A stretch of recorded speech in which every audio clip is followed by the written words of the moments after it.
what's up, everyone, and welcome back to Rival Talk for Week 6 of the 2022 NFL season. As always, I'm your host, and I'm joined today by Marcus. Marcus, how you doing? Heyo. That was not a very good heyo because I'm not doing well. Let's just say that. Yeah, we obviously, if you follow the MLB playoffs as well, we're big Mariners fans. Things didn't really go too well. They were going well for 8 2/3 of the game yesterday. We don't really need to talk about it, but didn't win. I prefer not to. Yeah. But hey, we got game 2 tomorrow. Got Castillo on the bump, and we can turn it right back around. If we can hit off Verlander, we can hit off anyone. So that's true. So yeah, we'll see how that goes. But meanwhile, we're here for Week 6 of the NFL season. I'm just going to be quite honest with all of you out there. We're pretty much going to wing it this episode because usually, I mean, for me at least, I usually write my notes on Tuesday evenings. I'll go through and write my notes and all that.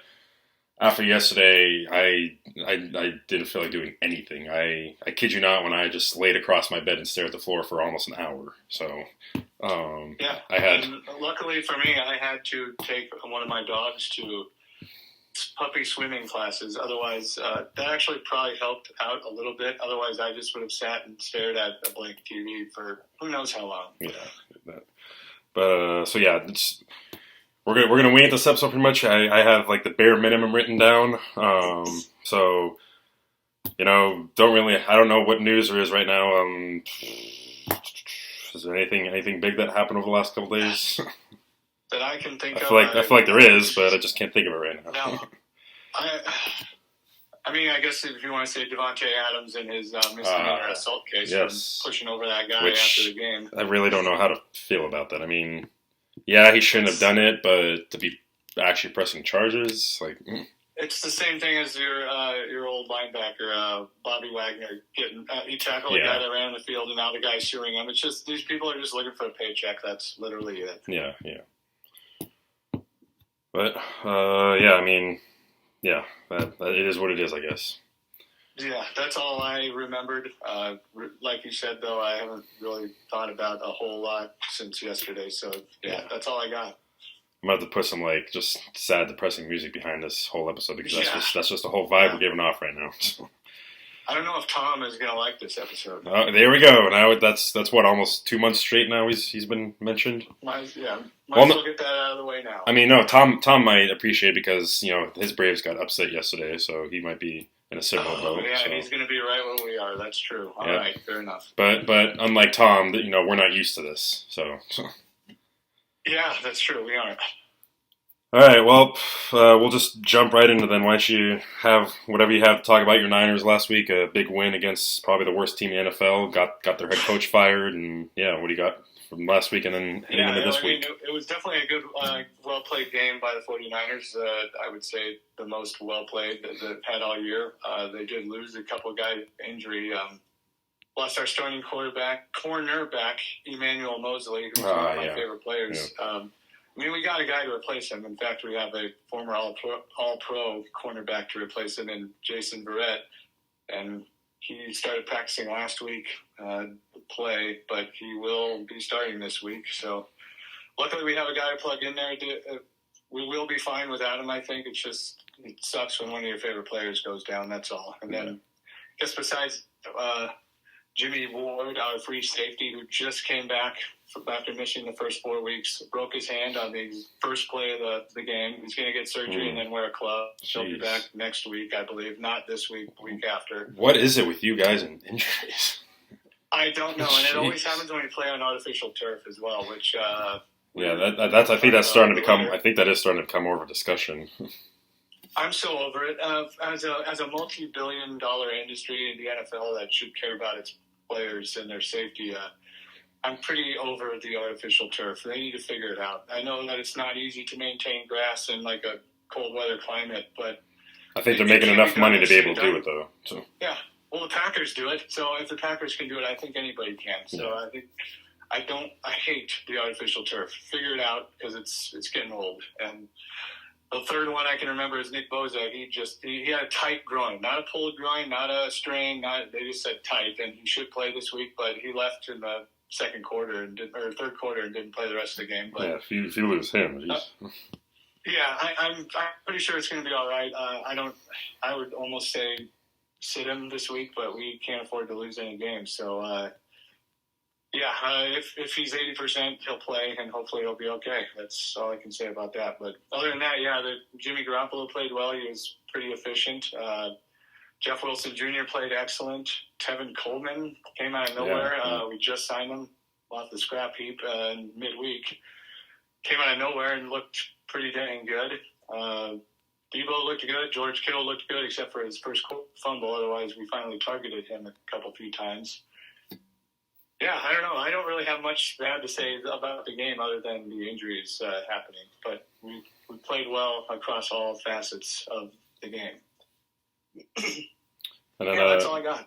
And then what about this week? Who you got this week in Keys? This week we got at the Atlanta Falcons, which another turf monster game. So can't wait. And Atlanta Falcons are not very bad. They're maybe possibly better than maybe we all thought they would be. Although I didn't think they would be terrible. I love their head coach, Arthur Smith. I think he's kind of an old school guy. He preaches physicality, run game, that kind of thing. And it's kind of my style when it comes to head coaches in football. So, I mean, this week I want to get out of there with a win and get out of there healthy. And I guess if I had to say what my keys to the game would be, I'd just say Jimmy Garoppolo needs to keep getting better every week, which he has so far. His first week, not so much. Second week, okay. Third week, pretty dang good. This week, maybe he'll be even better than pretty dang good. I'm not sure, but second key would be I need the interior offensive line to get their crap together, because I guess I forgot to mention they sucked last game. Even though we had a great game, the center and the right guard spot are just atrocious right now. And God, they got to figure something out. We don't have anybody else on the roster, so somebody that's in this rotation, whether it be Daniel Brunskill or Spencer Grifford, need to figure their stuff out and not allow pressures like half the time that they're playing. So, and I am hoping we get Trent Williams back at left tackle this week as well, too. If he's not back this week, he'll be back the next week against the Rams as well. So we're kind of waiting on like four guys that are hovering around playing or not playing, but should be back within the next week, or two. And I guess the defense just needs to keep doing what they're doing. They've been the best defense in the NFL, and I need them to continue doing that against a better offense than Carolina. So they actually will have some guys they need to worry about. I think Drake London is a pretty good wide receiver down in Atlanta, so that's a guy we'll have to worry about. If Kyle Pitts plays, we might have to worry about him if he decides to actually do stuff. My fantasy teams would like that as well. I guess just pressure Marcus Mariota as well. He's not a great quarterback. He's an okay quarterback. I'd say he's a good backup. But he's holding down the fort for either a draft pick next year or possibly Desmond Ridder right now in Atlanta. So just make him uncomfortable, because he's not going to beat you unless you basically let him. If you force him to do stuff, he's probably not going to execute at a high level. So keep him uncomfortable. Play defense. Offensive line needs to play better in the middle. And as usual, as I'll always say, run the ball. I'm always run the ball guy for the Huskers and for the 49ers. Just run the football and keep time of possession as long as you can. Not going to get animated like Richard Sherman there? No, I'm not really in an animated mood right now, as you might be able to tell by the voice.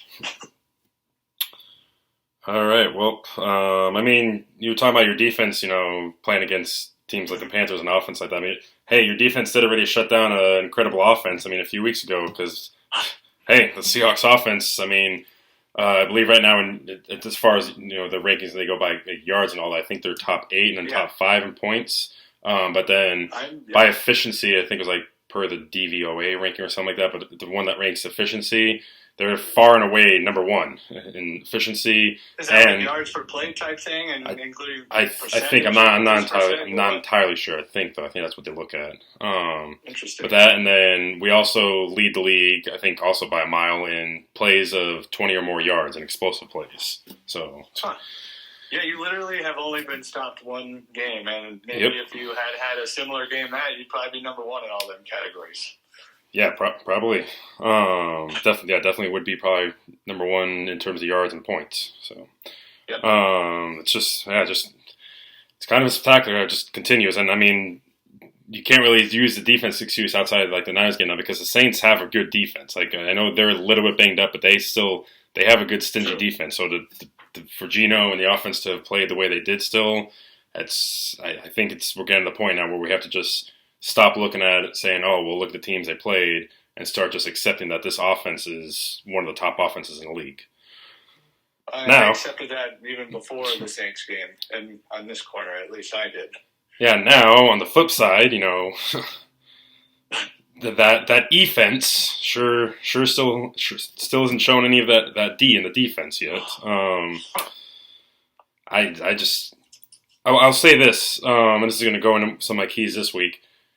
Our pass defense has gone way better than the last few years. The issue was the pass defense. Now I think I've talked about this too the last couple weeks. Now it's the run defense, which I really think goes towards our new scheme. Like the way the old scheme was ran, our pass defense sucked, but we were able to stop the run at least. But now it's flipped, so it's like, can we find maybe a combination of these schemes where you can put both together? So I mean, I don't know. The only bright spot on defense is Tariq Woolen, who, call me biased, but he has to be the front runner for Defensive Rookie of the Year right now. I mean, it's incredible what he's doing. That interception he had on Sunday, I don't know if you saw it, but that was another just incredible jump in the route. And he had another one this week too. Yep, and it was. I mean, I know it wasn't a pick six, but I'd say this one was even better than that one. The way he jumped around, he looked like a wide receiver on the play, making the catch, and it's unreal how good this guy is playing, and it literally looks like I'm watching Richard Sherman back when he was younger, only faster. That's literally what it looks like. So yeah, I'd say those Richard Sherman comparisons are definitely well earned, and they're definitely there for a reason. So, speaking of Richard Sherman, he is one interception now behind Richard Sherman on the rookie. I think Earl Thomas. I want to say it's Earl Thomas is the leader with 6 in his rookie season he had, and then it's Sherman with 4, and so Tariq already has 3. So I mean, he keeps this up, he's going to set the rookie record for interceptions by a rookie defensive back. So that would be, I'd say, the one bright spot right now. Though I will say Kobe Bryant too also had his best game this past week as well. He's really starting to come into his own. Sure. This leads me now into, I don't want to be that guy, but you watched some of the game, a lot of the game, right? Yeah. We have this saying, right? Those refs, though. Oh, yes. Yeah, oh my God. Yes. I was wondering where you're going with that, and I totally forgot about that. There were a lot of questionable calls, including a very hot topic in the NFL right now, the old roughing the passer. I don't think there was a roughing the passer call in this game. Was I thinking of a different one? The three main ones here are A, the DK Metcalf fumble, which was not a fumble because either A, it should have either been incomplete, or B, his elbow was down, clearly down, before the ball came out. Which then, right after that, I mean, this is like a 14-point swing pretty much. Right after that, Chris Olave, Kobe Bryant plays incredible defense and knocks the ball loose as they're going to the ground, but somehow it's ruled a catch. Like, I thought you had. Do you not have to complete the process to catch to the ground anymore? I thought that was still a thing. I'm so confused as to what a catch is in the NFL anymore. And to me, this reminded me of like 3-4 years ago when it was a tight end for the Steelers against the Patriots, and it was the exact same play where he went over the line and then fumbled it after his whole body crossed the line and was falling down. And they did call it a fumble in that game. Oh yeah, wasn't that the Steelers-Patriots game back in It was like 2-3 years ago, maybe 17. I think it was in 2017 actually. Yeah. It was literally, it reminded me of that because it's about the exact same thing. And in that one, of course, they ruled against the Steelers and for the Patriots. And in this one, they gave Olave the touchdown. So yeah, I don't understand how that was a catch and a touchdown. There's just no way. And the fact is, on the field, it was called incomplete. So how they could go back and overturn that to a touchdown was, That's the other thing. Maybe it's questionable if you just stick with what was called on the field if you're not Exactly. exactly sure. But this one, they actually overturned it. So that means they're clear and concise is what that means. And then the third ridiculous call was another Geno bomb to DK on the run. Like Geno, we'll talk about this in a minute. Some of the throws Geno made on Sunday, just incredible. But this is another one. I believe it was, I want to say, it was a Cross. I think it was Charles Cross was called for holding. Even the announcer said it. There was no holding. Like the guy, I forgot who it was, the Saints player, literally sold it just immediately. As soon as he got blocked, just flew his arms up and made it look like he was being held. And then instantly the refs threw the flag. It was ridiculous. And that took away an incredible, I think it was like a 47 or something like that yard touchdown to DK. That I just don't get it. Like we lost like 14. It was like a 14-point swing or so on calls made on Sunday. So I really don't want to be that guy, but the Seahawks, they should have won that game. Like they in my book, they didn't win. Refereeing is a problem in the NFL. If you ask me, really, it's a problem all over sports right now. Like I don't get it. But yeah, so like I said, I don't want to be that guy, but I am being that guy this week because if anyone out there actually watched the game, like you'd agree, like it was insane. Yeah. So is what it is, though. As I was saying, Kobe Bryant, I mean, I'm not going to discredit him. He made an incredible play on that. That's exactly what he needed to do, and he did, and that's not a touchdown. That should never be ruled a touchdown again. But outside of that, he had some great plays as well, so he's finally coming into his own. This week, got the Cardinals, the good old Cardinals. Should win this game, but the Cardinals always win here, and we always win there. So I don't know if I can go against that, but we'll see. It's going to be a close game, as division games always seem to be, except for division games against the Niners without Russell Wilson, apparently. Yeah, sure. But my keys, number one, is going to be stop the run. I'm switching from saying play defense to just stop the run because they are playing some decent pass defense at least. It's just really need to stop the run. Like, that's where it all starts, in the trenches. Number two, keep Kyler in the pocket. So you can't let him get outside the pocket and scramble around. Keep him in the pocket. Make it difficult for him to throw the ball and see down the field. And then number three, because Rashad Penny finally got hurt, which it sucks. I'm not trying to be an ass about it, but I mean, it's kind of we're expecting this at some point. Which I think we'll have to go back. I'll have to go back and check some videos. But didn't I say mid-season, week 7 or 8, that either Penny would underperform or be injured, and here would come Walker? Well, here comes Walker. My key number 3. We've been unleashing Geno the last couple of weeks. Well, now unleash Walker. So he had an incredible, 69. Yep, it was a 69-yard touchdown run. Very nice touchdown run. That he just showed all the reasons we drafted him. I mean, I can remember the way he just burst through that hole and just took off. I remember watching that with him in Michigan State against Michigan last year. And I was like, that's exactly what I saw from him in college, and that's what we need right now. So, did you watch that play?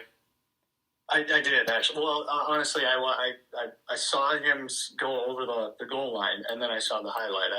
I don't know if I wasn't watching another game. I was going to say, last week, how, as you'll say, I said that Geno was better than Peyton Manning, which is totally fake news.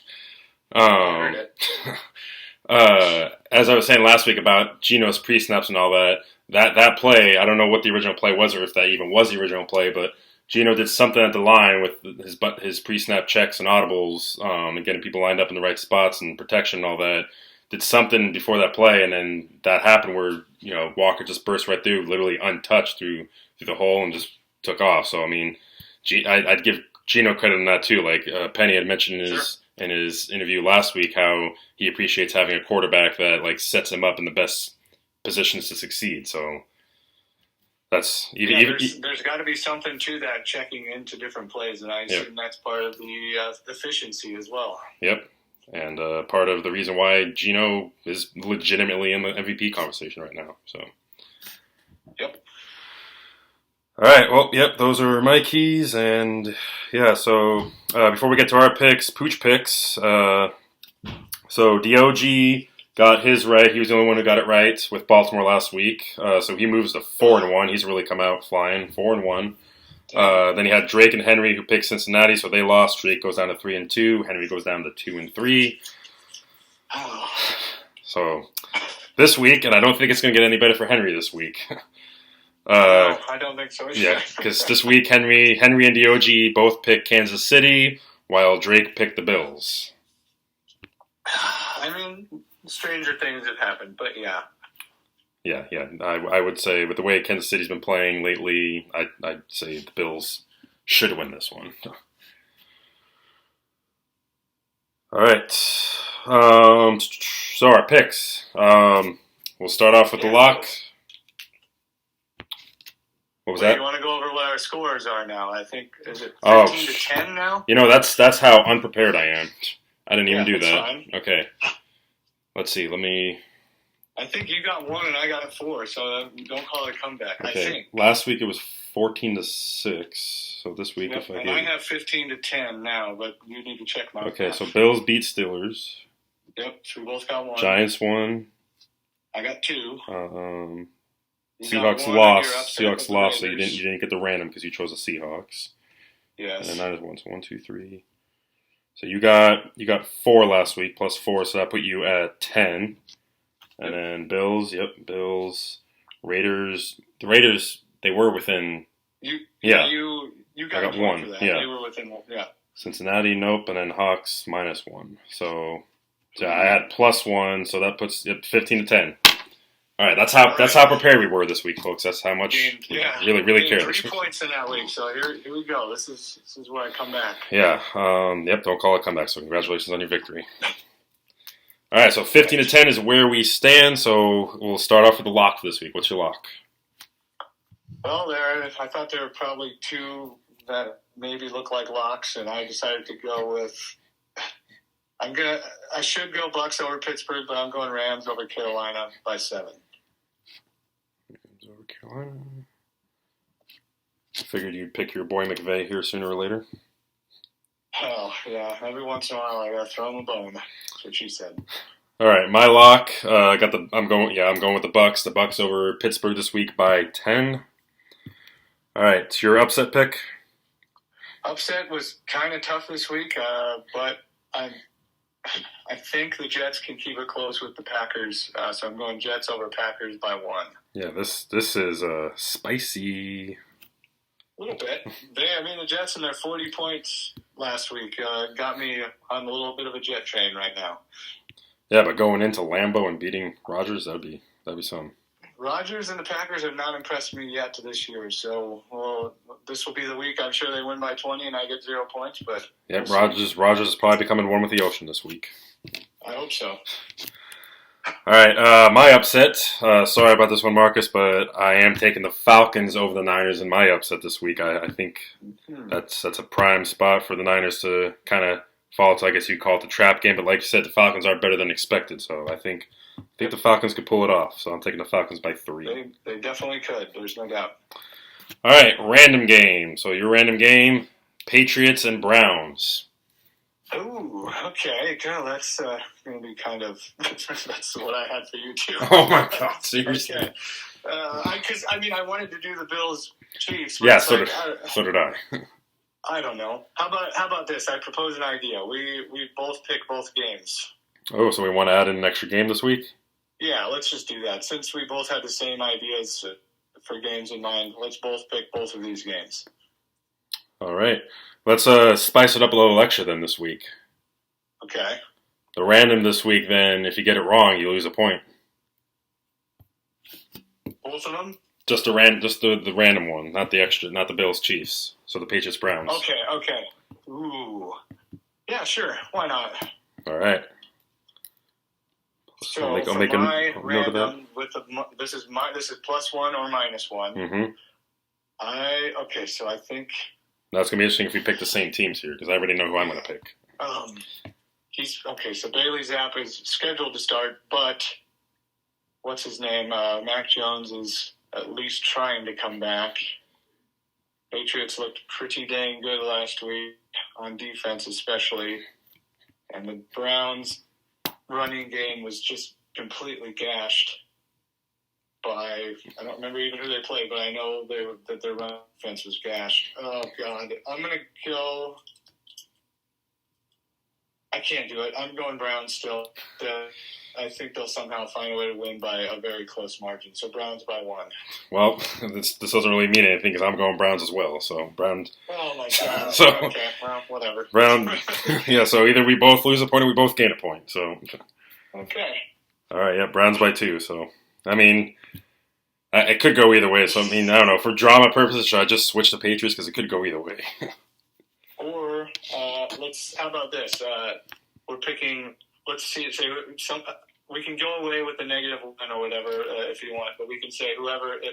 All right, we can keep that, I guess, if we lose -1. But if one of us, if the Browns win, it'll be based on our point differential that we choose, and that person will get the point or 0. Ooh. Does that make sense? So even if they both lose, even if they lose, we still get the -1. If they both lose, we both lose a point just because whatever, and. We get that with some motivation. Okay, we're going to have to change up our point differential here. Then you had +1, I had +2. Yes, How about this? How about this? This is our tiebreaker. This is our tiebreaker. Point total in the game. Ooh, okay, I like that. So so Browns and New England point total. And it's let's say this. You can't go over, so you have to be the closest without going over. Oh my God! So if I picked 37 and you picked 30, and you picked. If I pick 37, you pick 31, but it's 32. I win. You can't go over. Okay. You mean they can't go over? Is what you mean? Well, yeah. The teams. Yeah. Yes. Got it. Okay. I'm going to try to visualize the score here. I think it's going to be the Browns 24. No, sorry, the Browns 17. New England 14. So I'm going 31. Yes, we're going to do 31. All right, 31 points. All right, I am going to do... Oh, man, it puts me in a tricky spot. Let's see. Because, I mean, both offenses... This is a game where either both offenses can, blow up or both offenses can do nothing. Correct. Oh, man. You said 17-14. I did. I'm going to say 30... I'm going to say 38. We can call it a 20. We can call it 20-20. No, that'd be 48. Duh. Let's call it 20. I don't even know. I'm just gonna say 38 points. That's too much. No, this is kind of a. This is top notch quality right here, right now. What a great episode. But yeah, but now that just means you could just basically pick one over. You could go 50, and as long as they go over, you win. That is true. Thank you for telling me that. Now, so maybe we should just say whoever's closest, no matter if they go over or not. Okay, yeah, we'll say that. Whoever's closest. So I'll say 38. I think that just makes it a little bit better. So 38 and 31. There you go. And if it's a tie, then we both just get a point, and there's no tiebreaker. All right. Let's move on here. Yes. Home teams. We figured it out. Folks. Home teams. Well, I'm gonna keep picking the Niners like I have every week for now, at least. 49ers over Falcons by 1. All right. And this week, I am actually going to choose the Cardinals over the Seahawks by 2. Like I said, just Cardinals always win here, and this defense right now just makes it hard for me to trust them, no matter how much Gino does. So I'm going to say Cardinals by 2 this week. All right, so then we're going to... For our bonus game, I'm just going to pick Kansas City. So there you go. You get Buffalo, I'll pick Kansas City. Really? Let's go.